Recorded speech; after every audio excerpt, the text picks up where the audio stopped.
বীরভূম থেকে শুভদীপ। শুভদীপ, এবারে তুমি কোথায় রয়েছো এবং সেখানের পরিবেশটা কেমন? তারা কেমন জমকালো পরিবেশ নিয়ে এসেছে আমাদেরকে জানাও। সোমশিখা শান্তিনিকেতন, সেখানকার বসন্ত উৎসব কিন্তু সারা ভারতের থেকে একদমই আলাদা।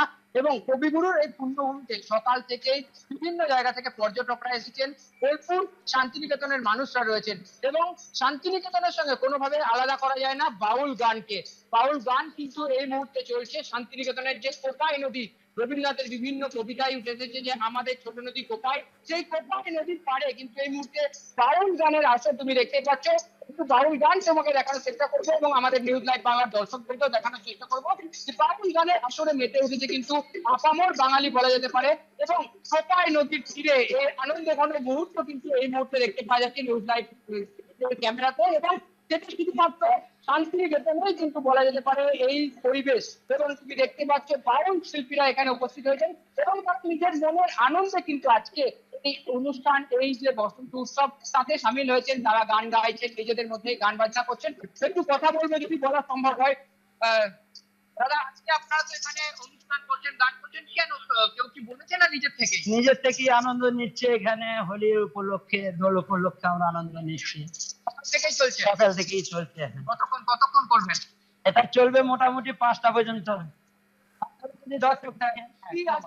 কতটা ভালো লাগছে এখানে? আজকে এখানে খুব ভালো লাগছে, একদম প্রাণ ছোঁয়া আনন্দ। হ্যাঁ, মন মাতানো আনন্দ।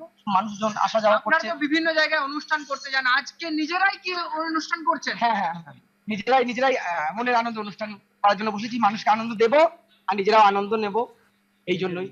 হ্যাঁ, একদমই। দেখো, কথা বললাম, এখানে যারা বাউল শিল্পীরা রয়েছেন তারা কিন্তু নিজেদের মধ্যে আজকে অনুষ্ঠানের মধ্যে দিয়ে তারা এই দিনটাকে উদযাপন করছেন। এবং শুধুমাত্র এই যে এলাকা, অর্থাৎ আমরা জানি যে বিশ্বভারতী কিন্তু কয়েক বছর ধরে বসন্ত উৎসব পালন করছে না, এবং তার জায়গাতে সাধারণ মানুষ, পর্যটকরা তারা এসে কিন্তু উপস্থিত হতেন সোনাঝুরিতে।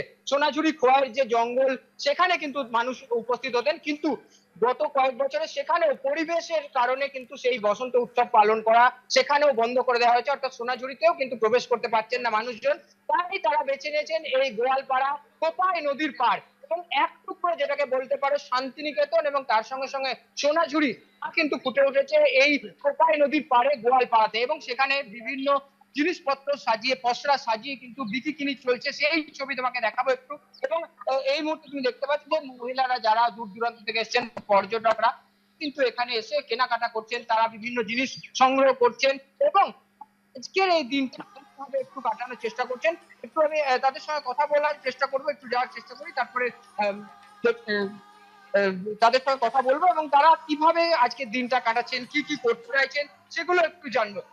দিদি, আপনারা কোথা থেকে এসেছেন, আজকে কেমন লাগছে এখানে এসে? কলকাতা থেকে এসেছি বেলেঘাটা, আর আমাদের খুব ভালো লেগেছে। শান্তিনিকেতনে এসেছো, কতটা আলাদা এখানটা? এখানে গ্রাম্য মতো পরিবেশ। আর ভালো লাগছে? দোল খেলেছো? বাহ, এরপরে সারাদিন কি করবে? এরপরে আরো অনেক জায়গায় ডিয়ার পার্ক এরকম জায়গায় ঘুরতে যাবো। Thank you. একদমই তোমাকে একটু দেখালাম যে এখানে এক টুকরো শান্তিনিকেতন, এক টুকরো সোনাঝুরি যেন এখানে সৃষ্টি হয়েছে এবং দূর দূরান্তের মানুষরা আসছেন। আমি একটু কথা বলবো। আচ্ছা, কোথা থেকে আসা হয়েছে, কেমন আমি লাগছে? কলকাতা লেকটাউন থেকে এসেছি, খুব ভালো লাগছে। এটা প্রথমবার আমি শান্তিনিকেতনে শান্তিনিকেতনে এসে যে বসন্ত উৎসব বা দোল, এটা কতটা আলাদা অন্য জায়গা থেকে, আপনার জায়গা থেকে?